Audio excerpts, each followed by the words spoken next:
ભગવાન શ્રી રામના જન્મોત્સવ રામનવમીની ઉજવણી નિમિત્તે સુરતમાં રાષ્ટ્રીય મહિલા પરિષદ દ્વારા પાલખી યાત્રાનું આયોજન કરવામાં આવ્યું હતું। આ પાલખી યાત્રા પાલનપુર પાટિયાથી નીકળીને ગોરાટ શ્રી હનુમાનજી મંદિર ખાતે પૂર્ણ થઈ હતી। આ પાલખી યાત્રામાં મોટી સંખ્યામાં ભાવિક ભક્તો જોડાયા હતા।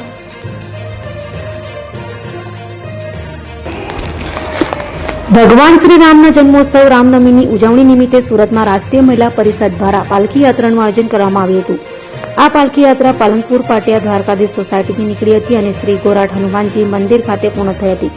આ પાલખી યાત્રામાં મોટી સંખ્યામાં ભાવિક ભક્તો જોડાયા હતા। શ્રીરામ સ્તુતિ દ્વારા આ પાલખી યાત્રા પ્રારંભ થઈ હતી। કાર્યક્રમ દરમિયાન આમંત્રિત મહેમાનોનું સ્વાગત અને તેમના આશીર્વચનનું આયોજન કરવામાં આવ્યું હતું। આ ઉપરાંત શ્રીરામ પરિવારની વેશભૂષામાં સજ્જ નાના બાળકો અને તેમના માટે ખાસ બગ્ગીની વ્યવસ્થા કરવામાં આવી હતી। આ ઉપરાંત સૌ ભક્તો માટે મહાપ્રસાદની વ્યવસ્થા કરવામાં આવી હતી। परमार है आंतरराष्ट्रीय हिंदू परिषद एम महिला परिषद है एम पश्चिम विधानसभा महिला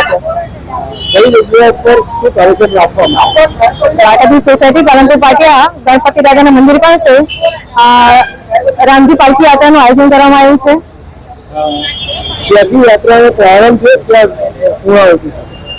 पालनपुर पाटिया पर द्वारकाधी सोसायटी है त्याथी रामजी पालकी यात्रा शोभा यात्रा निकली है અને ગોરાટ મંદિર પર આની પૂર્ણાહુતિ છે।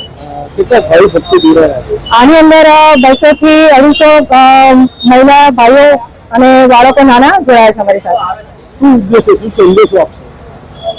અમારો ઉદ્દેશ સંદેશો એટલો જ છે કે સનાતન ધર્મના જે ભક્તો છે અને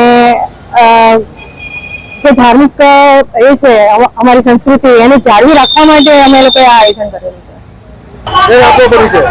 મારું નામ શિવાની પંચાલ છે, હું વાવ 11 માં પ્રમુખ છું।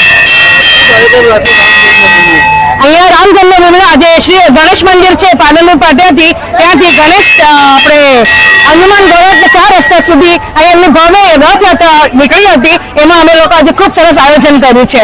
કેટલી બહેનો જોડાયેલી હતી અને બાળકો જોડાયેલા? એમાં નાના નાના બાળકો આજે સરસ રંગભૂષામાં રામ, લક્ષ્મણ, જાનકી અને હનુમાનજી બન્યા છે। કેટલા ભાઈ ભક્તો જોડાયેલા?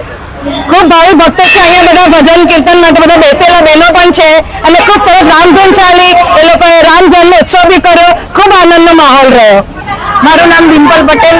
કઈ સંસ્થા સાથે જોડાયેલા છો, શું કામ કરો છો? મારી પોતાની સંસ્થા છે લોકરક્ષક ઇન ચેરિટેબલ ટ્રસ્ટ। હું વગર મા બાપના દીકરાઓના સમૂહ લગ્ન કરાવું છું અને જેની પરિસ્થિતિ ખરાબ હોય એને હું છે તે અનાજની કીટ, વિધવા સહાય અને જે છોકરાઓના મમ્મી પપ્પા નથી એની ફી ભરું છું અને જેને દવાખાનાની જરૂર હોય સખત એના માટે હું સ્થળ ઉપર ઊભી છું। આજે શું કાર્યક્રમ રાખવામાં આવ્યો રામ જન્મભૂમિ? રામનવમીની યાત્રા શોભાયાત્રા કાઢી હતી અમે પાલનપુર પાટિયા ગણપતિ મંદિર પાસેથી અને ગોરાટ મંદિર સુધી અમે લઈને આવ્યા છે।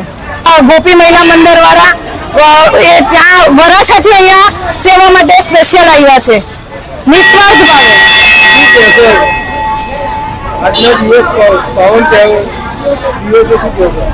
બસ રામ ભગવાનના જન્મ માટે અમે બધા સૌ ભેગા મળી અને પાલખી યાત્રા કાઢી અને બધાનો સાથ સહકાર અને સપોર્ટ સારો મળ્યો। એમાં અલકાબેનનો અમને સપોર્ટ સારો મળ્યો છે અને અલકાબેનને અમે ખૂબ ખૂબ ધન્યવાદ કરીએ છીએ।